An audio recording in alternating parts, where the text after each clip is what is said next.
নমস্কার সুপ্রিয় দর্শকবৃন্দ, সঙ্গে আছি ইউটিউব চ্যানেলের পক্ষ থেকে অভিনন্দন জানাচ্ছি। আজকে যে বিষয়টি নিয়ে আলোচনা করব সেটি হচ্ছে প্রধানমন্ত্রী আবাস যোজনা ও 100 দিনের কাজের টাকা নিয়ে।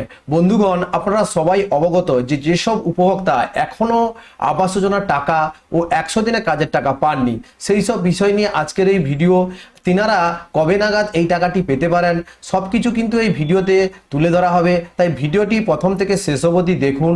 আর ভিডিওটি দেখে যদি আপনাদের ভালো লেগে থাকে তাহলে লাইক করবেন ও চ্যানেলে প্রথম হলে চ্যানেলটিকে সাবস্ক্রাইব করবেন ও অল নোটিফিকেশনটাকে অন করে দিবেন, যাতে প্রধানমন্ত্রী আবাস যোজনা রিলেটেড ভিডিও ও 100 দিনের কাজের রিলেটেড ভিডিও সবার আগে আপনি পান। তো চলুন এখন ভিডিওটি দেখে নেওয়া যাক। তো আপনারা এখানে দেখতে পাচ্ছেন যে টাকা না এলে আবাসের বাড়ি করে দেবেই রাজ্য। বৃহস্পতিবার বিধানসভায় মুখ্যমন্ত্রী জানান 28,300 কোটি টাকা খরচ করে 39 কোটি কর্মদিবস তৈরি করেছে তার সরকার। কেন্দ্রীয় বরাদ্দ না পাওয়া গেলেও 43 দিনেরও বেশি কাজ দেওয়া হয়েছে। বঞ্চিত জব কার্ড হোল্ডারের সংখ্যা 24 লক্ষ পার। মমতা 100 দিনের কাজের টাকা পয়লা মার্চ ও আবাসের টাকা পয়লা মে।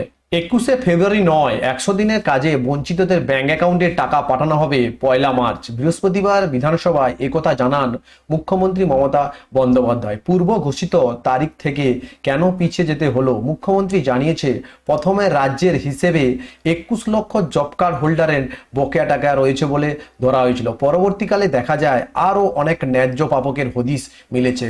সব মিলিয়ে সংখ্যাটা প্রায় 24,50,000। তাদের ব্যাংক অ্যাকাউন্ট সহ অন্যান্য তথ্য যাচাইয়ের কাজ সম্পূর্ণ করতে আরো কিছুদিন সময় লাগবে, তাই সবাইকে একসঙ্গে টাকা পাঠাতে কয়েকদিন পিছিয়ে যেতে হচ্ছে বলে জানিয়েছেন তিনি। প্রসঙ্গত 2 বছর অতিক্রান্ত হলেও কেন্দ্র এই প্রকল্পে খাতে কোনো টাকা না দেওয়া রাজ্যের জব কার্ড হোল্ডারদের বকেয়া মেটাচ্ছে রাজ্যই। এর জন্য রাজ্য বাজেটে 3,700 কোটি টাকা বরাদ্দ করা হয়েছে। টাকা পাঠানোর আগে প্রত্যেক প্রাপকের ব্যাংক অ্যাকাউন্ট সংক্রান্ত নথি ভালোভাবে যাচাইয়ের নির্দেশ দিয়েছে নবান্ন। যেসব অ্যাকাউন্টের সঙ্গে এখনো আধার লিঙ্ক হয়নি সেই সব ক্ষেত্রে একাধিক তথ্য যাচাইয়ের নির্দেশ দেওয়া হয়েছে, কারণ এই প্রক্রিয়ায় কোনো রকম ভুলভ্রান্তি চাইছে না সরকার। একইভাবে আবাস যোজনার টাকা আটকে রাখায় এই দিন মোদীকেও তিনি তুলোধনা করেন। সরকারের বিরুদ্ধে ফের ক্ষোভ উগরে দিয়েছেন মুখ্যমন্ত্রী। সেই সূত্রে তিনি বলেন যে ওরা যদি এপ্রিলের মধ্যে টাকা না দেয় তাহলে আমরাই 11 লক্ষ বাড়ি প্রাপকের ব্যাংক অ্যাকাউন্টে পয়লা মে থেকে টাকা পাঠানো শুরু করব। কেন্দ্রের ধারাবাহিকতা বঞ্চনা সত্ত্বেও রাজ্যের মানুষের জন্য জনকল্যাণমূলক প্রকল্পের সুবিধা নিশ্চিত করতে মরিয়া মমতা বন্দ্যোপাধ্যায়ের সরকার। সেই সঙ্গে কেন্দ্রের আর্থিক নীতি নিয়ে তোপ দেখেছেন মমতা।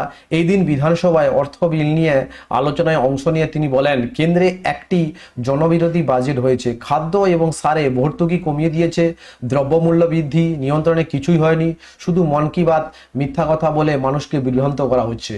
তার দাবি নির্বাচনী বৈতরণী পার হতে ওদের ভরসা কেন্দ্র এজেন্সি এবং বিএসএফ। কেন্দ্রে আসলে দাবানলের মতো আচরণ করা একটা কালো সরকার চলছে। তাই বলছি ওটা রাবণের সরকার, আর দরকার নেই। ভিডিওটি এখানে শেষ হচ্ছে। তা আপনারা ভিডিওটি দেখেই বুঝতে পারলেন যে পয়লা মার্চ ও পয়লা মে আপনারা কিন্তু টাকা পেতে চলেছেন। তাই ভিডিওটি দেখে যদি আপনাদের ভালো লেগে থাকে তাহলে লাইক করবেন ও চ্যানেলে প্রথম হলে চ্যানেলটিকে সাবস্ক্রাইব করবেন।